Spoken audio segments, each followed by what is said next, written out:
époque. Voilà pourquoi frère Branham dit, si vous avez lu dans la Bible, vous n'avez pas vu Jésus, vous avez mal lu.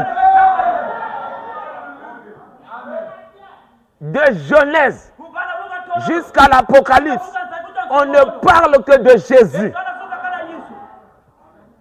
Amen. La Genèse parle de Jésus. L'Exode parle de Jésus. Nombre parle de Jésus. Lévitique parle de Jésus. Deutéronome parle de Jésus. Josué parle de... Tous ces livres-là, ce sont des livres qui parlent de la loi de la représentativité de Jésus-Christ.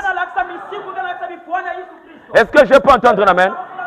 Et alors lui, le Seigneur, même les enfants d'Israël, quand ils étaient en Égypte, ils étaient la représentante de Jésus. La représentation de Jésus. Est-ce que je peux entendre un amen? Pourquoi? Parce qu'il est écrit que j'ai appelé mon fils hors d'Égypte.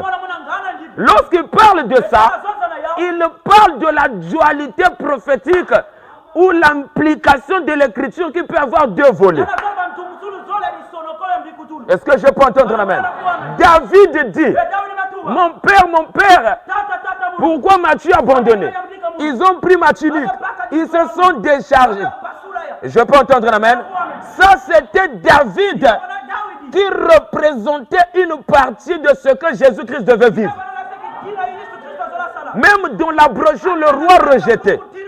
Frère Branham me dit, cela est l'image parfaite de Jésus. Est-ce que je peux entendre un amen? Alors, quand ils étaient en Égypte, tout ce qu'ils ont vécu là-bas, c'était exactement le Seigneur Jésus-Christ qui devait lui aussi à son tour se retrouver en Égypte. Est-ce que je peux entendre un amen? Alors, qu'est-ce qui s'est passé? N'oubliez pas, pour que les enfants d'Israël ne sortent, avant de sortir, il fallait sacrifier l'agneau qui était immolé entre les deux soirs. Cet agneau qu'on devait sacrifier, qui était immolé, représentait le Seigneur Jésus-Christ. Avant de sortir, il devait avoir une nuit de terreur. Amen. Et cette nuit de terreur-là annonçait la libération. Voilà pourquoi Dieu ne peut pas libérer un peuple s'il n'y a pas eu une nuit de terreur. Tu ne peux pas aimer la lumière si tu n'étais pas fatigué des ténèbres. Je peux entendre un amen? Voilà pourquoi le Seigneur, lui, il devait lui-même en direction le cœur de Pharaon pour lister les 10 plaies. Est-ce que je peux entendre un amen?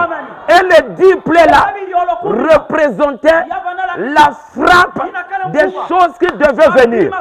Parce qu'il y a une tempête qui approche. De la même manière qu'il y a eu l'exode charnel, c'est de la même manière aussi qu'il devait avoir l'exode spirituel. Dans l'exode charnel, il y a eu la colonne de feu. Je peux entendre un amen? Il y a eu la nuée de gloire. Il y a eu le serpent des reins. Il y avait un prophète. Par un prophète, Israël fut gardé. Par un prophète, Israël fut sorti hors d'Égypte.